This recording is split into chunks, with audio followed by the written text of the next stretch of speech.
Ciao Giusy, sono Livia di Outform. Ciao, piacere. Inizio col chiederti come è nato questo progetto, come sei stata coinvolta.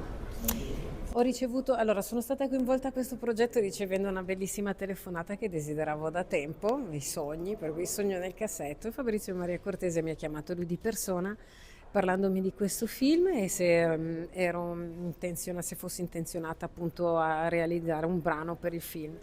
Per cui ci siamo confrontati con una bellissima apertura, con tanta sincerità, e la cosa che mi ha reso molto orgogliosa era proprio che non si aspettava da me comunque la hit per come sono un po', diciamo, conosciuta, ma qualcosa di più sentito e profondo, e qualcosa che arrivasse comunque dalla mia penna, e questo mi ha reso decisamente molto molto orgogliosa, perché anche da parte sua c'era la consapevolezza comunque che io potessi avere quella libertà di espressione non semplicemente mirata, diciamo, a un qualcosa di per forza orecchiabile e commerciale, per cui sono riuscita ad esprimermi su questo messaggio che riguarda, diciamo, un po' il perdono, così come anche il lato di poter apprezzare sempre il lato migliore delle persone che ci circondano, sia in vita ma anche successivamente, quando non hanno più la possibilità di essere accanto a noi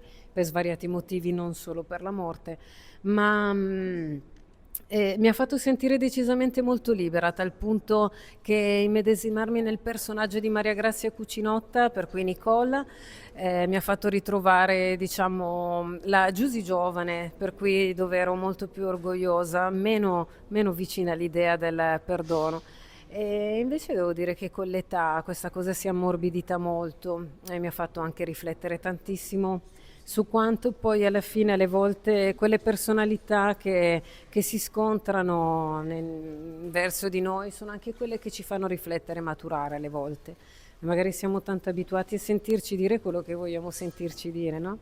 E poi invece alla fine tante volte anche dei rapporti un po' più compromettenti sotto questo aspetto di confronto ti fanno maturare decisamente di più.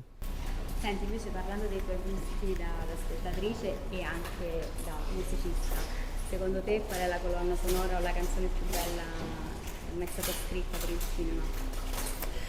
Stavo parlando poco fa, perché siccome anche poco fa mi avevano chiesto una pellicola al quale sono molto affezionata, e stavo parlando appunto di Tim Burton, e allora parlando a questo punto anche di un brano, stavo proprio citando poco fa Face to Face, interpretata dai Susie and the Banshees nel film di Batman, il film di Tim Burton, credo sia la pellicola del 1991, era più o meno quegli anni.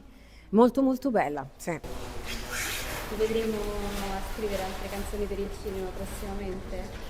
Chi lo sa, sarebbe nuovamente una grande occasione ed esperienza, per cui chissà cosa porterà il destino. Un saluto da Giusy Ferreri a tutti gli amici di Hot Corn. Grazie.